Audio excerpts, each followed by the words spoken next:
जी मिल रहा है। बड़ा ज़रूरी ये है कि उनका केस तोशा खाना की जो कन्विक्शन है जी उसके खिलाफ एक केस पेंडिंग है सुप्रीम कोर्ट ऑफ पाकिस्तान में। जी अगर उसकी समाअत हो जाए और वो उसमें उसको सस्पेंड कर दिया जाए जी जी तो फिर मेरा ख्याल है उनका रास्ता क्लियर हो जाता है। वो इलेक्शन में भी हिस्सा ले सकेंगे और वो बाहर भी आ जाएंगे इंशाल्लाह। जी जी लेकिन इस इंट्रा पार्टी इलेक्शन को पहले दिन से लेके जब तक अनाउंस नहीं हो गया जी जी फॉलो हो रहा था जी जी मीडिया इलेक्ट्रॉनिक पे भी और न्यूज़पेपर में भी। और वो सारी जो न्यूज़पेपर कटिंग्स थी, सारी जो वीडियोस थी, जी जी उसकी जो रिपोर्टिंग थी, वो सब कुछ हमने लगाया। जी जी उसके अलावा आप कोई चीज ऐसा साबित नहीं कर सकते सिवाय इसके कि आपको इजाजत हो कि आप वो जो 500 लोग जमा हुए थे उनको आप पेश कर सकें जी जी एज विटनेसेस।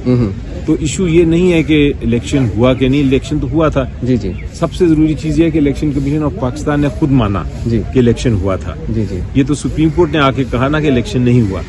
और सुप्रीम कोर्ट ने भी इसलिए नहीं कहा कि इलेक्शन, उन्होंने ये नहीं कहा कि इलेक्शन नहीं हुआ। सुप्रीम कोर्ट ने कहा जो शख्स 4-5 आए थे रोस्ट्रम पे जी जी जी जी उनको नॉमिनेशन पेपर नहीं दिए हुए, इसलिए इलेक्शन दुरुस्त नहीं हुआ। जी जी ये सुप्रीम कोर्ट का था। और वो जो 4-5 लोग थे जिनसे अदालत ने 3 सवाल पूछे कि जी आप मेंबर हैं, उन्होंने कहा हैं। फिर अदालत ने उनसे पूछा कि आपने इलेक्शन लड़ना था, उन्होंने कहा हमने इलेक्शन लड़ना था। फिर उनसे पूछा कि आपको रंजिश क्या है, उन्होंने कहा रंजिश ये है कि हमें नॉमिनेशन पेपर्स नहीं मिले।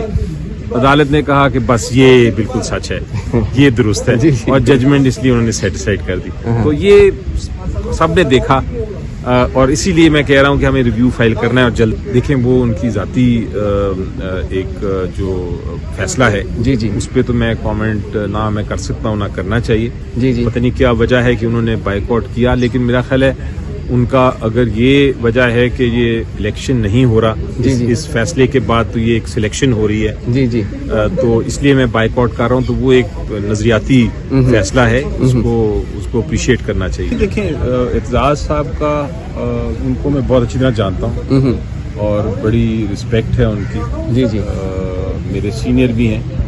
उनका थ्रू आउट जब भी मैं मिला हूँ और पब्लिक में भी उन्होंने हमेशा ही कहा है कि मैं पीपल्स पार्टी का हूँ। जी जी और वो उन्होंने शुरुआत ही अपने सियासी जो मेन करियर जो उनका शुरू हुआ सब वो पीपल्स पार्टी से ही था।